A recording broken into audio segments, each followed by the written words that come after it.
कृष्णमय हो जाए जीवन। श्री कृष्ण से सीखे जीवन को सफल, सार्थक और यशस्वी बनाने के गुण।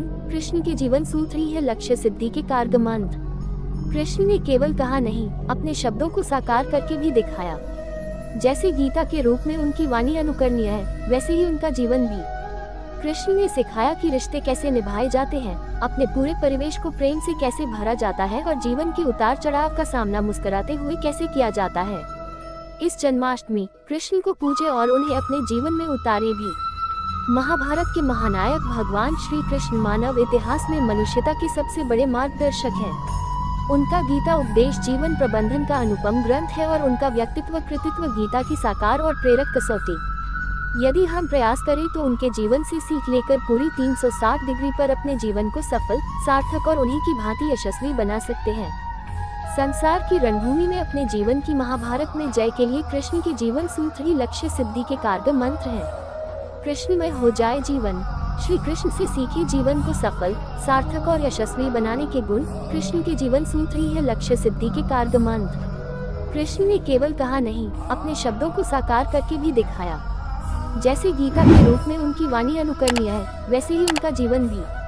कृष्ण ने सिखाया कि रिश्ते कैसे निभाए जाते हैं, अपने पूरे परिवेश को प्रेम से कैसे भरा जाता है और जीवन के उतार चढ़ाव का सामना मुस्कुराते हुए कैसे किया जाता है। इस जन्माष्टमी कृष्ण को पूजे और उन्हें अपने जीवन में उतारे भी। महाभारत के महानायक भगवान श्री कृष्ण मानव इतिहास में मनुष्यता के सबसे बड़े मार्गदर्शक हैं। उनका गीता उपदेश जीवन प्रबंधन का अनुपम ग्रंथ है और उनका व्यक्तित्व कृतित्व गीता की साकार और प्रेरक कसौटी। यदि हम प्रयास करें तो उनके जीवन से सीख लेकर पूरी 360 डिग्री पर अपने जीवन को सफल, सार्थक और उन्हीं की भांति यशस्वी बना सकते हैं। संसार की रणभूमि में अपने जीवन की महाभारत में जय के लिए कृष्ण के जीवन सूत्र ही लक्ष्य सिद्धि के कारगर मंत्र हैं। सभी से प्रेम करने वाले भगवान श्री कृष्ण का जीवन प्रेम का पर्याय है। वे माँ, पिता, भाई बलराम, सखा अर्जुन और गोपियों सहित प्रकृति मात, यहाँ तक कि पशु पक्षियों से भी सदैव प्रेम करते हैं। कवि रसखान ने कृष्ण के प्रेम को अभिव्यक्त करते हुए लिखा है कि शेषनाग, गणेश जी, शिव, विष्णु और इंद्र जिनकी महिमा का निरंतर गान करते हुए जिन्हें अनादि, अनंत, अखंड, अछेद व अभेद्य बताते हैं। वेद से नारद तक और शुकदेव से व्यास तक सारे ज्ञानी और साधक जिनके स्वरूप को जानने का प्रयत्न करते रहते हैं मगर जान नहीं पाते, ऐसे परम परमात्मा जब मानव रूप में श्री कृष्ण अवतार ग्रहण करते हैं तो ग्राम्य बालाएं महज एक दोना भर छाछ के बदले उनसे नाच नचवाती हैं और प्रेम के वशीभूत कृष्ण उनके समक्ष नाचने लगते हैं। श्री कृष्ण सिखाते हैं, निश्चल प्रेम हर क्षण को सुख से भर देता है और पशु पक्षियों सहित पूरे परिवेश को आनंदमय कर देता है। हर समय मुस्कुराने वाले श्री कृष्ण का समूचा जीवन संकट, संघर्ष और चुनौतियों की कथा है। उनका जन्म कंस के कारागार में हुआ। जैसे तैसे नवजात कृष्ण सुरक्षित गोकुल पहुंचाए गए मगर बड़े होने तक पूतना सहित अनेक राक्षसों ने उन पर घात लगाई। जरासंध के भय से उन्हें कुटुंब सहित मथुरा छोड़ द्वारका बसनी पड़ी। महाभारत का युद्ध हुआ जिसमें उनकी इकलौती बहन सुभद्रा के पुत्र अभिमन्यु की निर्मम हत्या हो गई।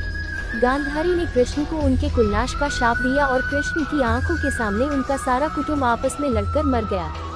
मतलब आदि से अंत तक बहुत कुछ अप्रिय व कष्टदायक घटा।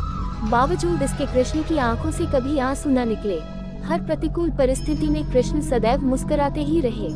ईश्वर होकर भी साक्षी भाव से दृष्टा बने, सब स्वीकारते हुए सहज बने रहे। श्री कृष्ण सिखाते हैं, जीवन में कितनी भी प्रतिकूल परिस्थिति क्यों न हो, उसका मुकाबला मुस्कुराते हुए ही करना चाहिए। स्त्रियों के कृतज्ञ और रक्षक श्री कृष्ण स्त्रियों को मान देने व उनकी रक्षा करने में सदैव अग्रणी हैं। भागवत पुराण के रास पंचाध्याय में निर्मल प्रेम के लिए वे गोपियों के प्रति कृतज्ञता ज्ञापित करते हैं तो जन्मदात्री माँ देवकी के साथ ही पालन करने वाली यशोदा की कृपा को पल पल सादर बखानते हैं। वे भीम को प्रेरित कर स्त्रियों को बंदी बनाए रखने वाले जरासंध का वध कराकर बंदी स्त्रियों को मुक्त कराते हैं।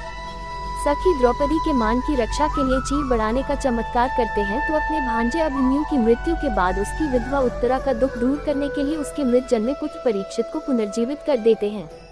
गुरु सांदीपनी की पत्नी की आज्ञा पर खोए हुए गुरुपुत्र को वापस लाकर गुरु दक्षिणा अर्पित करते हैं और क्रोधित गांधारी के कुलनाश संबंधी शाप को भी सिर झुकाकर स्वीकार लेते हैं, इसलिए कि कृष्ण स्त्री की महिमा को जानते और मानते हैं।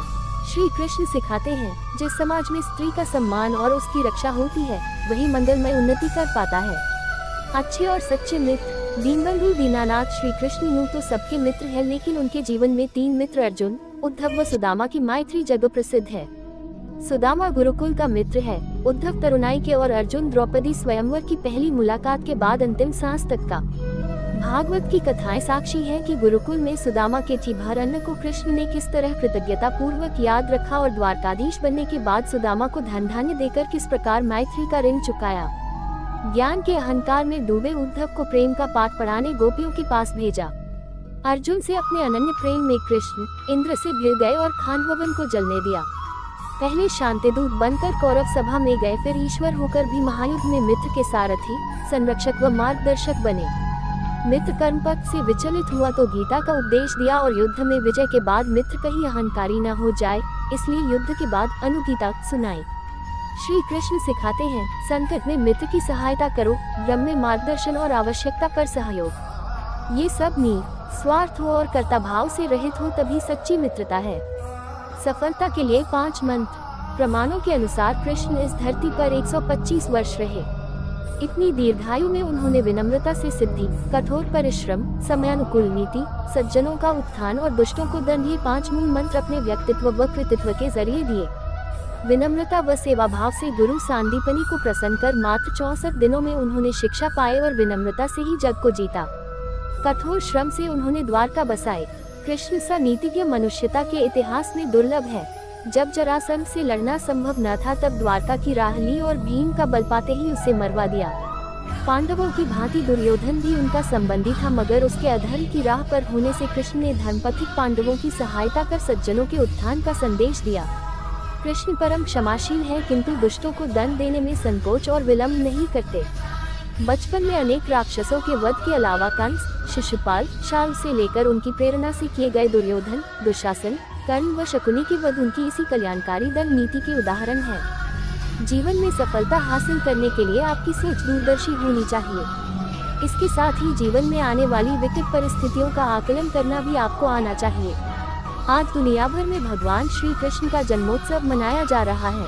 आज के इस दौर में जिन लोगों की आय कम है, वे बचत के बारे में सोच भी नहीं पाते, और जिन लोगों की आय अधिक है, उन्हें बचत का तरीका नहीं मालूम। आज हम आपको भगवान श्री कृष्ण की कुछ खास बातें बताने जा रहे हैं, जिन्हें ध्यान में रखकर आप न सिर्फ पैसे कमाएंगे बल्कि बचत कर जरूरत पड़ने पर इस्तेमाल भी कर सकेंगे। जीवन में सफलता पाने के लिए जरूर फॉलो करें भगवान कृष्ण की ये बातें। समस्या चाहे जितनी बड़ी हो, पानी की तरह बह जाएगी। जीवन में सफलता हासिल करने के लिए आपकी सोच दूरदर्शी होनी चाहिए। इसके साथ ही जीवन में आने वाली विकट परिस्थितियों का आकलन करना भी आपको आना चाहिए। सफलता प्राप्त करने के लिए जरूर फॉलो करें भगवान कृष्ण की ये बातें। आज दुनिया भर में भगवान श्री कृष्ण का जन्मोत्सव मनाया जा रहा है।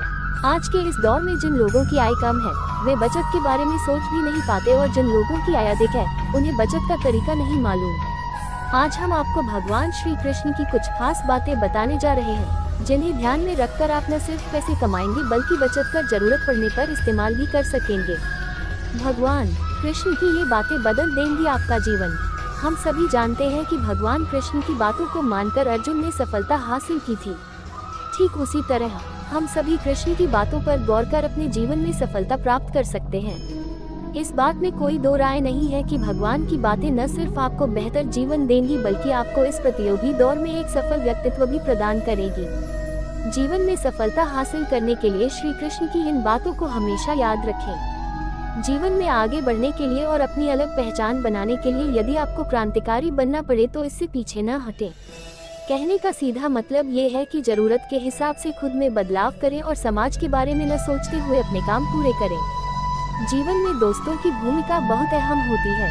हम हमेशा यही सुनते हैं कि दोस्तों की पहचान हमेशा मुश्किल वक्त में ही होती है। जिस तरह भगवान कृष्ण ने पांडवों के मुश्किल वक्त में उनका साथ दिया था, वैसे ही आपको भी अपने दोस्तों का साथ देना चाहिए। इसके साथ ही आपको ऐसे ही दोस्त बनाने चाहिए जो आपके मुश्किल वक्त में आपके साथ खड़े रहें। जीवन में हार जीत लगी रहती है, लेकिन सफलता सिर्फ उसी व्यक्ति को मिलती है जो अपनी गलतियों और हार से सीख लेकर आगे बढ़े। हार कर निराश होना किसी भी समस्या का हल नहीं है। किसी भी परिस्थितियों से लड़ने के लिए उसके लिए एक बेहतर रणनीति बनाना बहुत जरूरी है। बिना रणनीति के आप हर मोर्चे पर कामयाब नहीं हो पाएंगे। यदि पांडव भी श्री कृष्ण द्वारा बनाई गई रणनीति का पालन नहीं करते तो शायद कौरवों के खिलाफ हुए युद्ध में उन्हें जीत नहीं मिलती। जीवन में सफलता हासिल करने के लिए आपकी सोच दूरदर्शी होनी चाहिए। इसके साथ ही जीवन में आने वाली विकट परिस्थितियों का आकलन करना भी आपको आना चाहिए। व्यक्ति के जीवन में आए दिन मुश्किल परिस्थितियों का सामना करना पड़ता है। श्री कृष्ण पांडवों को बताते हैं कि हमें खराब हालातों में हार मानने के बजाय उनका सामना करना चाहिए, क्योंकि ऐसा करने से ही हमारे मन में बैठा डर खत्म होगा और जब एक बार डर निकल जाता है तो व्यक्ति किसी भी हालात को सफलतापूर्वक पार कर सकता है। जीवन में सफल बनने के लिए व्यर्थ की चिंता के साथ साथ भविष्य के बारे में भी नहीं सोचना चाहिए। हमें हमेशा अपने वर्तमान को बेहतर बनाना चाहिए। यदि आप अपने वर्तमान को संवार लेते हैं तो आपका भविष्य अपने आप ही बेहतर बन जाएगा। इसके अलावा जीवन में कभी भी अनुशासनहीन नहीं होना चाहिए। आज के इस समय में लोग अपनी आय के हिसाब से खर्च करते हैं, लेकिन ऐसे में जरूरत पड़ने पर उनके पास पैसे नहीं होते। किसी भी तरह की मुश्किल आर्थिक परिस्थितियों से बचने के लिए हमेशा सोच समझकर खर्च करना चाहिए। कभी भी ऐसी चीज खरीदने में पैसा खर्च न करें जिसकी आपको जरूरत न हो।